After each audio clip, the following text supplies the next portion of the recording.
अटल विश्वास और शुक्राना। कहते हैं कि इस दुनिया में एक पत्ता भी उनकी मर्जी के बिना नहीं हिलता, पर हमने तो ये महसूस किया है। गुरुजी के मुख से निकला हर एक शब्द हमारे लिए एक कानून है, एक ऐसी लकीर है जिसे वक्त भी नहीं मिटा सकता।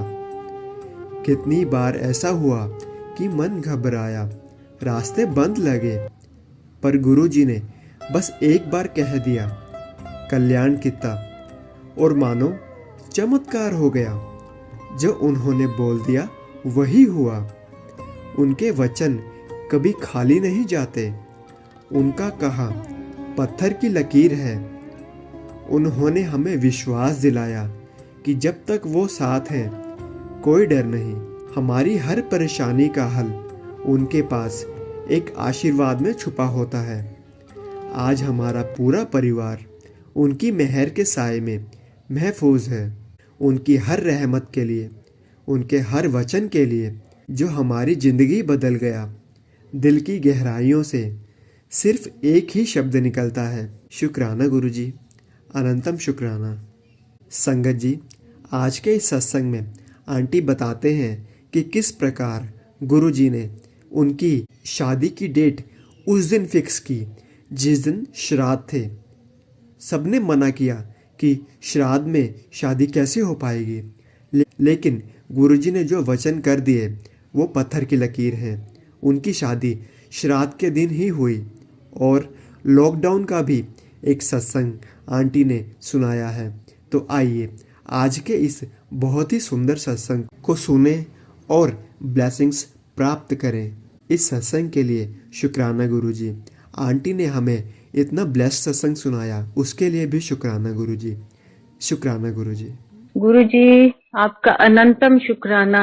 मेरे वाहे गुरु सच्चे पातशाह, आपने मेरे को इस लायक समझा कि मैं आपकी महिमा का गुणगान कर सकूं।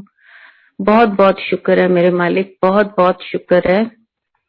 इसके साथ ही बंटी अंकल और कुणाल अंकल, जिनके दिल में गुरुजी ने रहम डाला और बोला होगा कि मेरे द्वारा उनकी महिमा गाई जाए, बहुत बहुत शुक्राना, बहुत बहुत। इसके साथ ही टीम में बाकी सदस्य जो भी जितना भी सेवा कर रहे हैं, उनका भी हृदय से मैं शुक्राना करती हूँ। जय गुरुजी।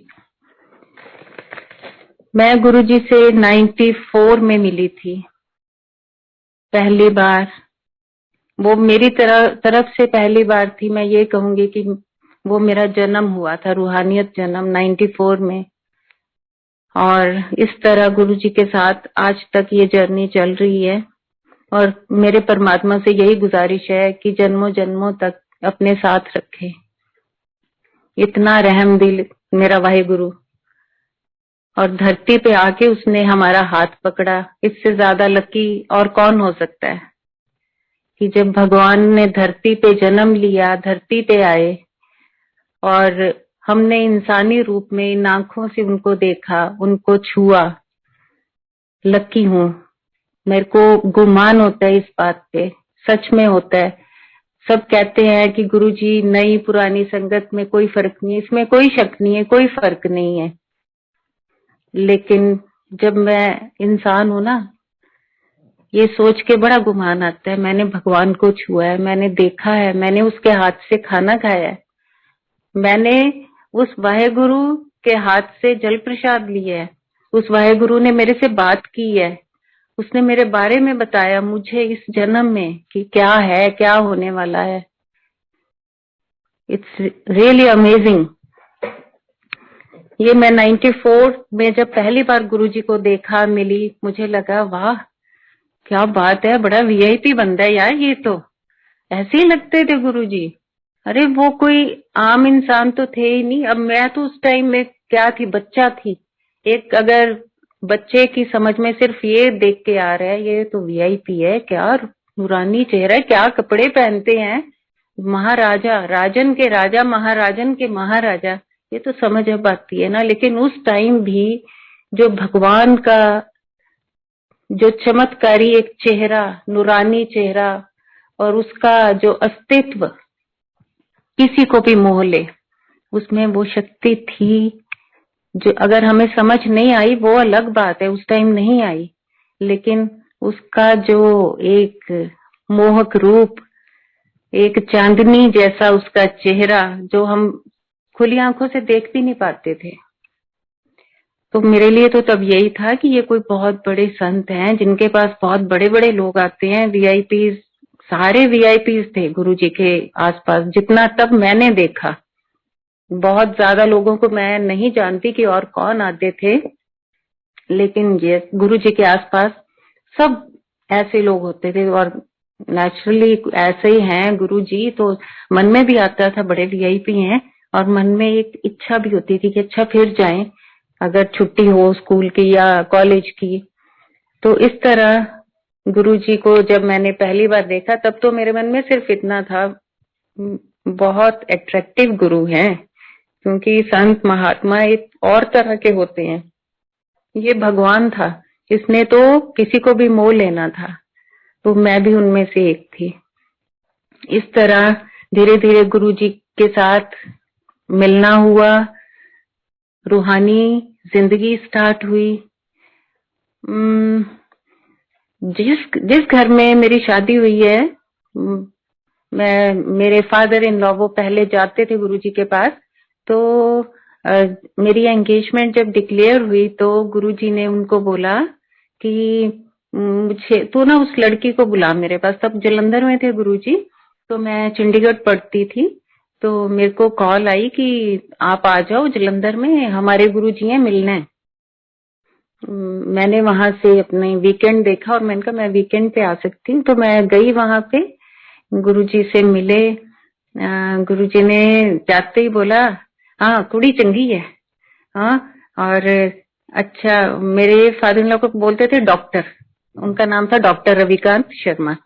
तो डॉक्टर तेरे मुंडे ने आ वधिया कम किता है, बस कम बोलते थे पर एकदम बोल जाते थे। तो चंगी कुड़ी है, दो बार बोले चंगी कुड़ी है। हाँ, तो फिर उसके बाद बस हमने लंगर प्रसाद किया, आ गए। फिर एक बार जब गुरुजी को आप मिल लेते हो तो उसके बाद बार बार मन करता था कि एक बार फिर जाएं। तो मैं जिस पीजी में रहती थी वहां पे मेरे लैंडलेडी को मैंने एक दिन बोला, मैंने कहा आंटी ऐसे जलंधर में गुरुजी हैं, मतलब मेरे इन लॉज मानते हैं उनको, तो मैं उनसे मिली हूँ, तो वो तो बड़े चमत्कारी गुरु हैं और बड़े वीआईपी गुरु हैं, बड़े सुंदर भी हैं। वो सरदार लोग थे, तो वो कहते अच्छा जैसे श्री गुरु ग्रंथ साहब में ही बिलीव करते हैं, और उनको लगा कि नहीं हम ऐसे, हमारे लिए गुरु तो श्री गुरु ग्रंथ साहब ही हैं, हम कोई ये शरीरधारी गुरुओं को नहीं मानते। तो मैंने बोला वहां गुरबानी ही चलती है, आप एक बार चल के तो देखो। तो वो कहने लगे चलो ठीक है, तूने सैटरडे को जाना है तो हम तेरे साथ चलेंगे। मुझे थोड़ा ये भी था कि मैं, जैसे बच्चे जाते हैं बसेस पे जाते हैं, तो मुझे था चलो ये गाड़ी पे ले जाएंगे और मैं मिल लूंगी गुरुजी से, उसी सेम डे वापस आ जाऊंगी, नेक्स्ट डे मेरी क्लास होगी। और वो आंटी को अंकल को बोला होगा कि सुबह 7 बजे हमने निकलना है जलंधर के लिए, ऐसे सोनिया बोल रही है कि उनके बड़े चमत्कारी कोई गुरु हैं जलंधर में रहते हैं। तो वो कहते तू किसकी बातों में आ गई ये बच्चे की, हर बच्चे को कोई भी गुरु ऐसा हो ऐसे ही लगता है चमत्कारी है, और तू हाँ भर दी। तो उन दोनों की आपस में इस बात पे कोई लड़ाई लुड़ी होगी। तो एनीवेज हम वो लड़ लुड़ के हम वहां से थोड़ा लेट चंडीगढ़ से स्टार्ट किया जलंधर के लिए। तो फिर भी क्योंकि उनको जाना पड़ा, क्योंकि आंटी ने मेरे से प्रॉमिस किया था, अदरवाइज मैं बस लेके ही चली जाती। तो उन्हें बोला अब ये लेट हो गई और इसको जाना है। फिर हम लोग चले वहां से, जैसे गुरुजी के पास जलंधर में पहुंचे, अभी एंटर ही कर रहे थे, गुरुजी कहते कि मैं आंटी अंकल लड़के आए हो हैं, तुस तो सवेरे 7 बजे निकलना सी कि मैं 12 बजे आते, लड़िया ना करो। तो वो मेरे मुंह को देखें कि शायद ना मैंने कहा मैं तो आपके साथ ही एंटर कर रही हूँ, ऐसा नहीं है, इनको सब पता होता है जो भी ये बोलते हैं। तो गुरुजी मेरा कहने का है कि हम चाहे उनको बताएं ना बताएं, ही नोज एवरीथिंग। वो अपने हर जीव जंतु कीड़ा मकोड़ा, हम तो इंसान है ना, हर जर्रे जर्रे का सब कुछ जानते हैं, सब कुछ जानते हैं। पहले क्या हुआ, क्या हो रहा है और क्या होने वाला है, 3 लोक का स्वामी है वो। बस धन्य है कि हमारे जीवन में गुरुजी आए और हमने उनको पहचाना कि वो भगवान है। सबसे बड़ी बात ये है। इसी तरह गुरुजी ने बोला कि चलो लंगर खाओ ते चलो वापस, कुड़ी दा कॉलेज है कल। फिर मुझे भी लगा कि इनको कैसे पता कि हमने आज ही वापस जाना है। उनको तो मैं समझा रही हूँ कि नहीं ये सब जानते हैं, और जब गुरुजी ने ये बोला, ऐसे ही है, हम बड़े मूर्ख इंसान है। इस तरह हम वहां से आए जी वापस, और गुरुजी ने फिर बुलाया। मेरे तब बुद्धि फादर इन लॉ उनको बुलाया हुआ था, और उधर से फिर मुझे मैसेज गया कि आप भी आओ। मैं फिर वहां से जलंधर गई तो गुरुजी कहते उन्हें ना ब्याह दी डेट फिक्स कर दो। तो मेरे फादर इन लॉ ने बोला कि नहीं अभी नहीं, अभी ये भी पढ़ रही है, अभी इसकी भी ग्रेजुएशन पूरी हो जाए, लड़का भी पढ़ रहा है, तो अभी 1-2 साल रुकेंगे, एज भी नहीं थी। तो गुरुजी ने बोला नहीं, 31 अगस्त दी मैं इन्हां दी फिक्स करती है और इन्हां दा ब्याह फिक्स करता है, करो तुसी। तो मेरे फादर इन लॉ वो एस्ट्रोलॉजर भी थे, उनको बहुत पैशन था कुंडलियां देखने का, ये सब करने का। जब उन्होंने वो देखा, कहते ये तो श्राद्ध है गुरुजी, गुरुजी श्राद्धां च कौन ब्याह करता है? गुरुजी कहते जे मैं डेट फिक्स करती ना, उत्थे श्राद्ध नराते सब कुछ नहीं हुंदा, बस वही है डेट, करो ब्याह। तो हमारा श्राद्धों में शादी हुई थी, क्योंकि मेरे गुरुजी ने वो फिक्स की थी डेट। वो भगवान है, वो कुछ भी कर सकते हैं, उनका किया सब मंजूर। तो इस तरह मैं फर्स्ट एंड लास्ट होंगी जिसकी शादी श्राद्धों में हुई थी। तो उसके बाद जी शादी हुई, 1 महीने बाद ही हमने एक गाड़ी ली। तो हमने बोला चलो गुरुजी के पास जाते हैं, मिल के आते हैं। हम दिल्ली से जलंधर वापस आए, तब मैं दिल्ली रहती थी।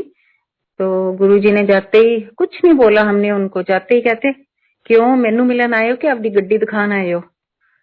तो सब स्माइल आ गई मुंह पे कि आप तो जानी जानो, आपको क्या दिखाना, और आपकी दी हुई चीजें हैं, आपको ही क्या दिखानी, आपका तो शुक्राना करने आए हैं। तो बस चाय प्रसाद लिया। गुरुजी ने बोला आज तुसी नहीं जाना दिल्ली वापस। तो मेरे पापा कहने लगे कि नहीं नहीं, आज तो गुरुजी मेरे को बहुत जरूरी, रात को एक मीटिंग है, वहां जाना मेरा बहुत जरूरी है। तो गुरुजी कहते नहीं नहीं आज नहीं जाना, आज तुसी इत्थे रुको जलंधर, कल चले जाओ। तो फिर भी पापा कहते नहीं गुरुजी मैं ऐसे करता हूँ, मैं 1-2 दिन बाद दोबारा आपके पास आ जाऊंगा, और आज मेरे को जाना ही जाना है। तो गुरुजी कहते चंगा, फिर महापुरुष तो 3 बार गल कहते हैं, मैं मुड़ के नहीं कहना तेनू, जाओ जाओ चलो चलो चलो चलो। ऐसे ही गुरुजी ऐसे ही करते थे। जैसे ही हम बाहर निकले तो गाड़ी के ऊपर बहुत बड़ा पेड़ था, वो गिरा हुआ था, अंधेरी आई हुई थी। तो इतना बड़ा पेड़ गाड़ी की छत के ऊपर ही पड़ा। हम जैसे ही बाहर निकले तो हमने कहा हो ये तो अभी तो गाड़ी ली है और ऊपर पेड़ भी गिर गया। और जब आके पास देखा तो गाड़ी को एक स्क्रैच भी नहीं था, नहीं तो इतनी छत के ऊपर पेड़ है तो डेंट पड़ के वो नीचे भी जा सकती थी। तो इमिडिएटली हम लोग पीछे वापस गुरुजी के पास गए। तो गुरुजी कहते कि मैं फिर जाना है आज? तो वो तो सब कुछ जानते हैं, वो क्या नहीं जानते। तो फिर माफी मांगी गुरुजी से। गुरुजी कहते कि अगर यही आप सड़क पे उतर जाते ना तो आप में से किसी ने नहीं बचना था। तो गुरुजी कैसे कष्ट काटते हैं, सबको कैसे बचाते हैं। एक हम लोग हैं इंसान कि जो उनकी कई बात की समझ ही नहीं करते हैं कि वो उनके कहने का क्या मतलब है, और हमें लगता है कि नहीं बस जो हम कह रहे हैं बस वो हमारे काम ज्यादा जरूरी हैं। तो ये है मेरे गुरुजी। गुरुजी जब हम उसके बाद चंडीगढ़ शिफ्ट हो गए थे, जलंधर के बाद चंडीगढ़, फिर वहां से हम लोग गुरुजी को चंडीगढ़ भी मिलने जाते थे। तो फिर वो कहते थे कि भाई हुन तुसी दिल्ली तो ना ज्यादा ना आया करो। उन्होंने जिसको नहीं बुलाना होता था तो कह देते थे कि नहीं हुन तुसी नहीं आना। तो उसके बाद फिर वो एम्पायर स्टेट, फिर उससे पहले वो साउथ दिल्ली शिफ्ट हुए थे गुरुजी, फिर हम वहां जाते थे। फिर उसके बाद एम्पायर स्टेट गुरुजी शिफ्ट हो गए वहां। तब हम नोएडा शिफ्ट हो गए थे। नोएडा से एम्पायर स्टेट तकरीबन रोज जाते थे गुरुजी के पास। तो मेरी नई शादी हुई थी, तो वहां जब जाते थे, शबद कीर्तन चलता, सुनते, गुरुजी को निहारते। एज अ यंग गर्ल मेरा ध्यान गुरुजी की ड्रेसेस में होता था कि आज क्या पहना होगा, क्या एम्ब्रॉयडरी होगी, क्या सिल्क होगी। ज्यादा इन चीजों में ध्यान था मेरा, और आज भी होता है। गुरुजी को पता है ये बात। तो जब भी जाना, गुरुजी ने अच्छे से अच्छे वो पहने होते, मेरे को लगता था कहाँ से बनवाते हैं गुरुजी, इतना सुंदर डिजाइनर कौन है गुरुजी का। फिर एक दिन गुरुजी ने बोला, मैं तब जैसे ड्रेसेस और जीन्स वगैरह ही पहनती थी, मैं नहीं कुछ और पहनती थी, ट्रेडिशनल कपड़े नहीं पहनती थी ज्यादा। तो एक दिन गुरुजी वहां सत्संग में बैठ के कहते, भाई सारे ना सोने सोने तैयार होके आया करो, है सच के आया करो तुसी सारे ना। अब मुझे इस चीज की, जो जिस वे से मैंने लिया, मैंने तो वही अपने हिसाब से लिया है। ਤੁਹਾਡਾ खसम मैं यहाँ, अब तुसी मेरे वास्ते सजना है, ਤੇ मेरे को लैन वधिया वधिया बन के आया करो। मेरे माइंड में वो बात, मैंने कहा मैं तो आती हूँ ड्रेसेस पहन के, जीन्स पहन के, दैट मीन्स कि ये वधिया तैयार होना नहीं है। और मेरे को ना बड़ा वो फील हुआ कि मैं ऐसे क्यों आती हूँ। हालांकि वहां और भी बहुत सारे लड़कियां ऐसे ही आती थी, पर मुझे लगा कि शायद गुरुजी ने मुझे बोला। अगले दिन जब हमने आना था, मैंने अपनी साड़ी सूड़ी हैवी तैयार कर ली कि मुझे तो सज के जाना है, गुरुजी ने बोला है। तो मैंने अपने सेट और हैवी साड़ी, अपना पूरा मेकअप फुल किया। और जब वहां पहुंचे एम्पायर स्टेट, मैं वो सीढ़ियां उतर के अभी खड़ी थी, तो मुझे लगा कि बाकी सारे तो नॉर्मल से हैं, कि मैं ही क्यों ऐसे आज। इतने में मैंने देखा गुरुजी मेरे सामने ही खड़े हैं। मैं सोच रही थी, और गुरुजी कहाँ कब प्रकट हो जाते थे हम इंसान सोच भी नहीं सकते। और कहते किवें, और हंसने लग गए। मेरे को लगा गुरुजी तो मेरा मजाक उड़ा रहे हैं, क्योंकि बाकी लोग तो नॉर्मल सारे तैयार हैं और एक मैं ही हूँ, तो इतना वो करके आ गई हूँ पार्टी में जैसे जाना होता है। तो मेरे को ना बड़ी शर्म आई, मैंने ना आंखें नीचे कर ली, और मेरे को लगा आज तो भाई बेइज्जती होगी मेरी। फिर गुरुजी ने बोला चंगी लगती है, सोहनी लगती है। फिर मेरे को लगा नहीं, अब मुझे हौसला होगा कि ऐसी कोई बात नहीं है, पर मुझे फिर भी ऑकवर्ड लग रहा था कि इतने सारे लोग ऐसे आए और मैं ऐसे आई हूँ। तो उसका मतलब गुरुजी ने फिर बताया उसी दिन, और कमलियो तुसी समझते नहीं हो, मेरा मतलब है नहा धो के तैयार होके साफ कपड़े पा के आया करो। होंगे कुछ लोग, आई डोंट नो, कि हम भी शायद उनमें से एक हो सकते हैं, कि चंगे चंगे बन के आया करो। तो गुरुजी ऐसे थे, गुरुजी समझाना चाहते थे हर किसी को। अब भगवान की कही को, कथनी को हम कैसे करते हैं, कैसे लेते हैं, वो तो हमारा और है ना, कि हम कैसे ले रहे हैं उस चीज को। तब गुरुजी आए, वहां खड़े हुए थे, तो मैं ना पिलर के पास खड़ी थी। मेरे पास आके कहते, एवे है मेरी भतीजी है। मैंने कहा हाँ जी गुरुजी। तब वो वहां अक्सर आई होती थी। तो मैं चाहना कि तेरा भरा हैगा। मैं कहा हाँ जी है। आपो एदा विआह ओदे नाल ना कर दिए। मैंने कहा नहीं गुरुजी, नहीं। मेरे, हालांकि मुझे कोई क्या पता था रिश्तों का, पर फिर भी मुझे लगा कि लड़की बहुत अच्छी है, उस मतलब he is not like for her. मैं कहा नहीं गुरुजी, अब कोई और देखांगे। फिर गुरुजी बड़े खुश हुए, और मेरे पेरेंट्स इन लॉ को बोलते, कुड़ी देखो नहीं तो कोई होर हुंदी। इन्होंने कहना सी हाँ जी ठीक है, कहंदे इन्हें सही गल कीती है कि नहीं गुरुजी आपा कोई होर लभांगे। अच्छा फिर ध्यान च रखी, मेरे को कहते। मेरे को शर्म आए कि मैं कैसे ध्यान में रख सकती हूँ ना, कि रिश्ता कराना और ये सब बातें। मैंने कहा हाँ जी गुरुजी, कोई अच्छा सा होगा ना मैं जरूर बताऊंगी। तो गुरुजी को ये बात अच्छी लगी होगी, तो तब इसीलिए उनको बता रहे थे, देखा इन्हें ऐ कहा मैनू, मतलब वो इतने बड़े होके भी औरों को बड़ा कर देते थे, शो करते थे कि ये देखो मैं तो कुछ नहीं कहा, इसने कहा है। हालांकि सारा जादू उसी का ही था कि वो ही कहलवाता है, वो ही बुलवाता है, वो ही सारा कुछ करता है। आज अगर हम गुरु जी की महिमा गा रहे हैं तो इसमें मैं कुछ नहीं हूँ, ये उसी की कृपा है, ये उसी की अपरंपार महिमा को गाना कोई छोटी बात नहीं है, बहुत बड़ा दिन है मेरे लिए। तो आज दिवाली है, जिस दिन गुरु जी का सत्संग हो, जिस दिन गुरु जी का महिमा सुनने को मिले, गाने को मिले, मेरे लिए वही त्योहार है। आज भी मेरे लिए दिवाली है, क्योंकि गुरु जी की महिमा गाने का मुझे मौका मिला, जो हम गा ही नहीं पाएंगे, सारी उम्र भी लग जाए तब भी नहीं कुछ कर पाएंगे। उसने हमारे लिए हर पल हर वक्त इतना कुछ करते हैं, हम क्या करते हैं उसके लिए? हम तो 24 घंटे में कितने घंटे याद कर पाते हैं? नहीं कर पाते। हमारे अंदर इतना बल ही नहीं है कि हम उस खुदा को हर वक्त याद कर सकें। जी की हर चीज के लिए बहुत लालची हूँ। बड़े मंदिर आते हैं तो जल प्रसाद मिलता है तो ये लगता है कि हाँ, किसमें जो नीचे का भी ड्रॉप अगर मुंह के अंदर और भी चला जाए तो अंदर ही कि वो भी वेस्ट ना हो। पता नहीं कितनी ब्लेसिंग्स है इस चीज में भी, कितना कुछ दिया है भगवान ने। ऐसे ही नहीं कहते, उनकी वाणी, वो कहते थे जो मैं कहता ओ होके रहूगा पत्थर पे लकीर है, ना सोचो एवे ही कहता, एवे ही कुछ भी नहीं है।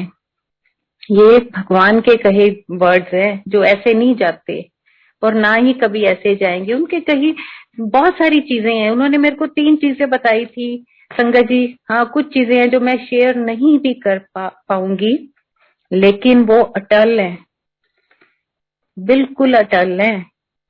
ऐसा नहीं है कि हाँ उन्होंने कहा था और नहीं हुआ, बिल्कुल हुआ है, बिल्कुल वही हो रहा है जो गुरु जी ने कहा था।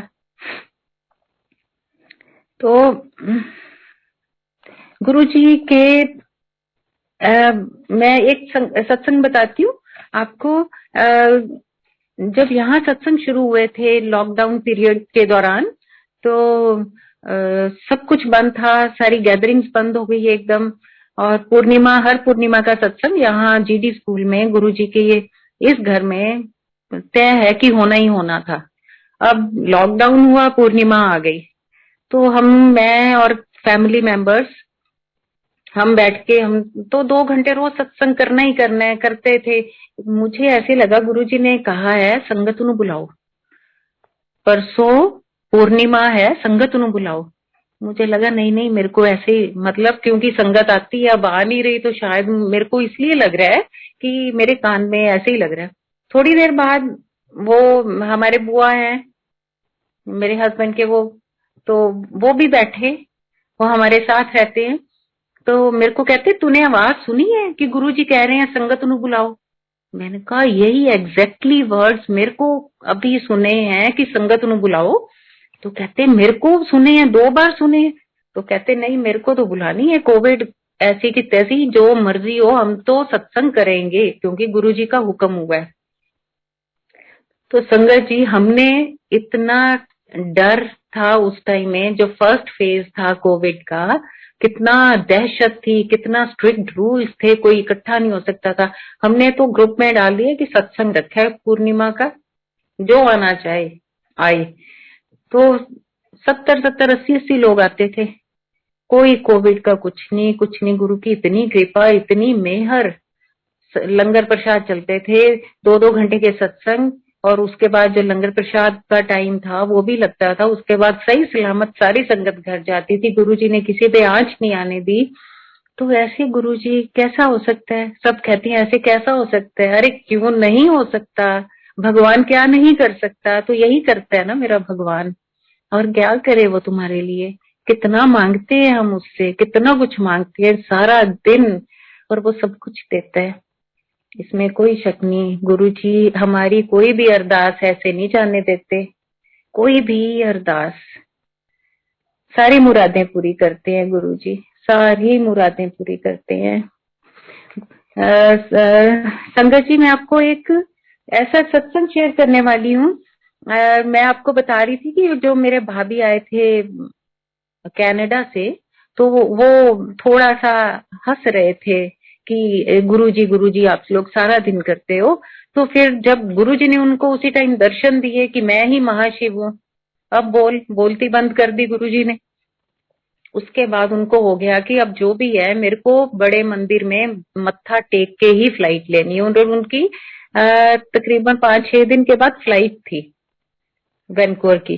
तो अब वो कहते कि मेरे को तू जाएगी मेरे साथ बड़े मंदिर? मैंने कहा हाँ मैं चल पड़ूंगी। तो कहते मुझे मत्था टेकना। इतने में उनका कोई गुरुजी भी तो ऐसे ही नहीं ना, सौखे थोड़ी मिलते हैं, भगवान है। आप हर चीज को फॉर ग्रांटेड कैसे ले सकते हैं, और वो भी भगवान को। अब गुरुजी ने कहा कि तू तो हंसी है, अब ला मैं तेरे को तमाशा दिखाता हूँ।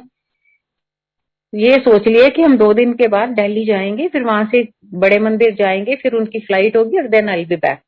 सो इतने में उनकी टूथ प्रॉब्लम हो गई। अब हो रही हुई थी वो। तो वो कहते अब मेरा तो टूथ का हो गया, मैं कैसे करूं? मैंने बोला आप ट्रीटमेंट लो, ट्रीटमेंट लेके जाओ, ऐसे रास्ते में कोई प्रॉब्लम। इतने में जी उनके टूथ को डॉक्टर ने बोला 4-5 दिन लगेंगे। तो शी सेड कि अब मैं बड़े मंदिर कैसे जाऊंगी? मैंने कहा ये उसकी मर्जी है, किसको बुलाना है किसको नहीं, ये सब तय है, निश्चित है। ये हमारे कहने से या हमारे सोचने या मैं करना है, ये मैं जहां जहां आएगी वहां कुछ नहीं चलता। तू कर दे भी, तेरी मर्जी है तो तू बुला लेना, ठीक है? मैंने कहा आप सरेंडर करो कि हाँ मुझे अपनी इच्छा तो रखो कि मुझे जाना है। कहते नहीं मैं तो मत्था टेक के बिना मैं फ्लाइट नहीं लूंगी। जी उनका ट्रीटमेंट चला 4-5 दिन, अब एक दिन रह गया था फ्लाइट को। तो फिर मैंने कहा भी मैं तो नहीं जा सकती एक दिन भागा दौड़ी में, मैं नहीं जाऊंगी। तो उनकी एक नीस रहती है, एयरफोर्स में है वो। तो उनको मैंने बोला आप उसको ले जाना अपने साथ। फिर वो जब वहां गई तो उनका एक बच्चा है जो मेंटली रिटार्टेड है, ही इज 3 और 4 years ओल्ड ओनली, जो सारा दिन चीखे मारता है, जो खाता कुछ नहीं, अपनी मतलब उसको स्पून फीडिंग करनी पड़ती है। और बड़ा मुश्किल है, भगवान ने ऐसा बच्चा उनको कोई दिया, पता नहीं क्यों दिया। तो वो मेरे को कहते वो तो जा ही नहीं सकती, उसका बच्चा तो चीखे मारता है, ना वो सोता है, उसका तो कोई टाइम ही नहीं है। मैंने बोला आप अकेले चले जाओ। कहते मेरे को अकेले रास्ता नहीं पता। मैंने कहा जो भी है मेरे को नहीं पता, गुरुजी पे छोड़ दो। अगर वो चाहेंगे तो आप वहां तक पहुंच सकते हो, नहीं चाहेंगे तो आप कुछ नहीं कर सकते। इतने में वो कहते कि मेरे को कॉल आई, कहते मेरा प्रोग्राम बन गया, 3 बज गए हैं शाम के। तो सर्दियों के दिन में 3 बजना भी, फॉग होती है तो अंधेरा जैसा होता है। कहते हम कैसे जाएं? मैंने कहा आप बस निकल जाओ, छतरपुर का नेविगेशन में करो और जाओ। तो कहते वो बच्चा हमें फोन ही नहीं देता, हम क्या करें? मैंने उनको बोला आप एक फोन होल्ड पे रखो, मैं बोलूंगी, आप रास्ते बताऊंगी, आप ड्राइवर को बोलना ऐसे ऐसे लेता जाए। और संगत जी मैंने उनको फोन पे बोल बोल के रास्ते बताए, इधर टर्न ले लो, ऐसे चले जाओ। धौला कुआं से छतरपुर तक वो मैं नहीं थी, वो गुरुजी थे जो उनको रास्ता बता रहे थे। आप इमेजिन करो, मैं अबोहर बैठी बोले जा रही थी अब इस रोड पे चले जाओ, यहाँ से राइट टर्न ले लो, यहाँ से लेफ्ट चले जाओ, इतने क्रॉस आगे निकल जाओ। ऐसे करते करते संगत जी वो बड़े मंदिर पहुंच गए। बड़े मंदिर पहुंचते ही पार्किंग में जब गाड़ी लगी उनकी, तो वो बच्चा जो 24 घंटे चीखता है वो शांत हो गया। शांत हो गया। वहां उस बच्चे ने लाइन में लगा, अपने आप चला, जो गोदी से कभी उतरता ही नहीं है, चल के उस बच्चे ने अपने आप जल प्रसाद दिया। और जिंदगी में पहली बार ऐसा नजारा था, वो बोला नहीं और उसने वहां पूरा लंगर प्रसाद चाय प्रसाद पी, और उसके बाद उसमें शांति आने लग गई है। ये मिरेकल्स नहीं है तो क्या है? तो कहते हैं ना ये गुरु चमत्कारी गुरु है। ये क्या है ये कोई जान भी नहीं सकता, उसको जानना कोई आसान काम नहीं है। वो तो वो है, वो कहते हैं तू ही तू ही तू, बस और कुछ नहीं। जब उससे प्यार हो जाएगा ना तो ये दुनिया ये सब छलावा, गुरु जी कहते थे ਤੁਹਾਡੀ नजर जिस चीज ਨੂੰ भी देख रही है ना, समझ लो वो खत्म हो जाएगी, नाश हो जाएगी। तो ये चीज आप ही सोच ले कि आपकी नजर जिसको देख सकती है ना, कोई भी चीज है वो, चाहे वो नश्वर है। जब नश्वर है तो प्यार किस चीज का? तो फिर किससे करना है? परमात्मा से। क्योंकि आंख बंद होने पे भी हमें कौन दिखता है? भगवान, वो ही। सो लव हिम ओनली, क्योंकि he is the big giver, उससे ऊपर कोई भी नहीं है, हो भी नहीं सकता। तू ही है बस, तेरे से ऊपर कुछ नहीं है मेरे परमात्मा। और तेरा इतना शुक्राना कि हमारी जुबान कम है, हमारे पास पल भी कम है, हम कर ही नहीं सकते कितने जन्म। और हमें जन्म चाहिए ही नहीं गुरु जी, अपने पास ही रखो, हमें हमेशा अपने साथ रखो, यही मांगा करो गुरु जी से। गुरु जी कहते थे दुनिया ਨੂੰ कुछ मंगना ही नहीं आंदा, कहणगे मैनू आ दौलत दे दो, गड्डी दे दो, घर दे दो, पुत्र दे दो, कहते इन्हों कुछ नहीं मंगना आंदा। वो जानते हैं कि उन्होंने हमें क्या देना है, हमारे लिए क्या अच्छा है, जो बेस्ट होगा वो मिलेगा हमें, मांगने से कुछ भी नहीं होता। और वो तो फिर भी दे देता है, आपने देखा ही है क्या नहीं करते गुरुजी, हमारे लिए सब कुछ करते हैं। अगर मैं जिंदा हूँ तो मैं सिर्फ उनकी वजह से ही जिंदा हूँ। मैं हम हर पल का शुक्राना करती हूँ। जो प्रॉब्लम्स, लोग घबरा जाते हैं, आप, मैं हैरान होती हूँ कभी अपने आप पे भी कि मैं घबराती क्यों नहीं हूँ। फिर मुझे लगता है कि मेरे साथ जो शक्ति खड़ी है, जो ताकत है, तीन लोक का स्वामी, पूरे ब्रह्मांडों के ब्रह्मांड का स्वामी, तो मैं कैसे हार सकती हूँ, मैं कैसे डोल सकती हूँ, नहीं डोल सकती। मैं फील करती हूँ गुरु जी हमेशा मेरे साथ है। बस जिस दिन ये फीलिंग आ जाती है ना, उस दिन आपके सामने हर चीज छोटी है, हर चीज छोटी है, क्योंकि वो इतना बड़ा मालिक आपके साथ खड़ा है ना। उसको फील करो, समझो, प्यार करो, और कुछ भी नहीं। गुरु जी कहते थे बस मैं की ਤੁਹਾਡੇ ਤੋਂ ਮੰਗਦਾ, ਮੈਨੂੰ प्यार करो, ਉਹੀ ਤੁਹਾਨੂੰ करना नहीं आता, ਤੁਸੀਂ चीजा नाल प्यार करते हो, इसमें कोई शक नहीं है। आज्ञा होगी, उसकी मेहर होगी।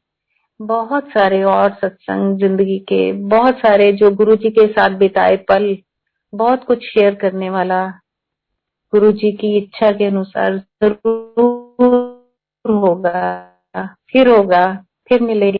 मैं आप सबका बहुत शुक्राना करना चाहती हूँ। भगवान आप सबका भला करे, वो मेरे साथ, हम सबके साथ ऐसे रहना, सबके दुख दूर करना, बस अपने से दूर कभी मत करना जैसे हमें किया था। मैं कन्फेस करती हूँ, मेरे को कोई शर्म नहीं आती इस चीज में कि हमने इतना गलत काम किया था। गुरुजी से नाराज होना, भगवान से नाराज होना, हिम्मत देखो हमारी, हिम्मत है ना। और फिर भुगता, हालांकि वो तो फिर प्यार करता, इतना बोला है उसने, हमें माफ कर दिया। पर मैं कभी नहीं छुपाती ये सब चीजें कि हमने क्या गलतियां की हैं, कभी भी नहीं। हाँ, शर्मिंदगी जरूर होती है, भगवान भगवान के सामने भी जाती हूँ तो हर वक्त माफी जरूर मांगती हूँ उस टाइम के लिए। और बहुत क्षमा मांगना भी मुझे लगता है कुछ और हो सके तो मैं वो करूं, वो भी कम लगता है, बड़ी शर्मिंदगी लगती है। सो संगत जी, गुरु जी तो सिर्फ देने वाले हैं, वो तो भगवान है। हमेशा उनके साथ प्यार करना तो आपको देखना कितना कुछ मिलता। हम वो क्या मांग रहे हैं हमारे से, कुछ भी नहीं, एक प्यार। टाइम क्या, चलते फिरते उठते बैठते, उन्होंने तो कोई रूल नहीं बनाए कि तुम नहा धो के मुझे याद करो। उन्होंने सबके लिए ये रूल नहीं बनाए कि अमृत वेला करो, हर किसी के लिए नहीं। उन्होंने मुझे कभी नहीं कहा था गुरुजी ने कि तू सवेरे उठ के ऐ कर या तू शिव पुराण पढ़। उनको पता था ये गुरुजी को मेरी बात पता थी कि ये लेट उठती है। और संगत जी ये सच्ची बात बोल रही, उन्होंने आज तक, जैसे सब कहते हैं ना अमृत वेला करना बहुत जरूरी, उन्होंने मुझे हमेशा कहते थे आराम नाल उठया कर, मेरे को कहते थे। और टिल डेट मैं सच में बहुत लेट उठती हूँ। गुरु जी जिसके लिए जो चीज थी उसी को वैसे बोलते थे, जो चीज मेरे लिए नहीं है तो मेरे को नहीं कर कहते थे कि हाँ तू अमृत वेला कर या तू शिव पुराण पढ़, नहीं, कभी नहीं कहा था। जिसके लिए जरूरी था उसको बुला के भी कहते थे कि तू ना शिव पुराण पढ़िया कर, तू एनी बार पढ़ी, ऐसे भी कह देते थे। जिसको गुरुद्वारा साहब भेजना होता था उसको भी कहते थे आज जा गुरुद्वारे जाके आई। और जिसको नहीं भेजना होता था उसके लिए कहते थे कोई नहीं तू तो मौज कर, बस जय गुरु जी बोली जा, बस कर्म कटेंगे। तो ये तो भगवान ने तो हमारे लिए कोई रूल्स बनाए नहीं है, हमारी जिंदगी इतनी आसान और सीधी कर दी गई है। सो प्लीज जो लोग मैं देखती हूँ, सुनती हूँ सत्संग में सब, नहीं ऐसा करना जरूरी है। अरे कुछ भी जरूरी नहीं है नहीं। लेटे हुए, सोते जागते गुरु जी को याद करो, मंत्र जाप कर लो। अच्छा, मैं ये भी बताना चाहती हूँ, उस टाइम में मंत्र ही नहीं था सच में।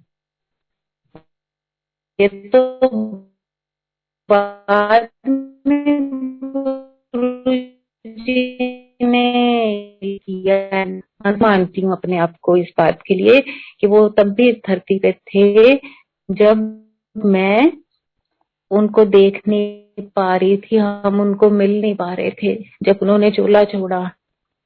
तो बहुत अभागे हैं, लेकिन हाँ, उन्होंने किसी चीज को कभी ऐसे बना के रिचुअली ये नहीं कहा था कि तूने सुबह उठ के ये ऐसा करना ही करना है। सो प्लीज, जिसके लिए जो चीज है ना वो ही करे। ये कुछ नहीं है कि हाँ मैनू तो मोर दिखा था गुरु जी है। नो डाउट एक पवित्र पक्षी है वो हमारा। पर हम, क्योंकि हम जब गुरु जी के साथ थे ऐसी चीजें हमने ना गुरु जी कहते थे ना हमने कभी की थी। बाद में तो मैं अब बहुत कुछ और सुनते रहते हैं, लोग भंगड़े डालते हैं गाने चला चला के कि सत्संग हो गया, है ना। पता नहीं, गुरु जी अपनी मौज में आते थे, जिसको नचाना था उसी को नचाते थे। बस मैंने तो ये जरूर देखा। पर वो हर कभी ऐसा माहौल नहीं बनाते थे। वो तो नहीं, जहाँ महर्षि बैठे हैं वहां का माहौल, वो तो ऐसे आप स्वर्ग में बैठे हो। जहाँ वो बैठे हैं वही स्वर्ग था ना। तो हर चीज किसी पे अप्लाई मत किया करो। तो गुरु जी के वचन है, सिर्फ उन पे ही चला करो प्लीज। मैं बार हमेशा गुरबानी पे गुरु जी बहुत एम्फेसाइज करते थे कि ए गुरु ग्रंथ साहब मैं ही लिखे है, ऐस तो उच्चा ते सुच्चा कोई ग्रंथ नहीं है। नानक है भी सच, होसी भी सच। यही सच था, यही सच है और यही सच रहेगा। जो चीज गुरु ग्रंथ साहब में लिखी गई है वो अटल है। जो पास था वो भी लिखा हुआ है, प्रेजेंट भी लिखा हुआ है और फ्यूचर भी है। सो प्लीज, जब आप सत्संग करो, शब्द गुरबानी ही लगाएं, वही सुने। उसके बाद हम कहते हैं बाकी जो गा रहे हैं उनको भी सुनो बाद में, आरती के बाद आप जो मर्जी लगाओ, जो मर्जी सुनो। पर मेरे गुरु की ये बातें प्लीज मोल्ड करके और इधर ऐसे उसे करके मत किया करें, दुख आता है और कोई बात नहीं। चलो एनीवेज, गुरु जी सब पे मेहर रखे, सबको दे। हे रब्बा तेरा मेहर भरिया हथ हमेशा मेरे उत्ते होए, इस संसार ते होए, किसी ਨੂੰ कोई दुख ना आए, सब दा भला होए। बस यही यही गुरबानी है, यही गुरु को याद करना है। और मेरे गुरु को बहुत प्यार करो, क्योंकि वो सबको सारा दिन सारा कुछ देता है। जय गुरु जी, शुक्राना गुरु जी। आप सबका बहुत बहुत लख लख शुक्राना गुरु की महिमा सुनने के लिए। जय गुरु जी।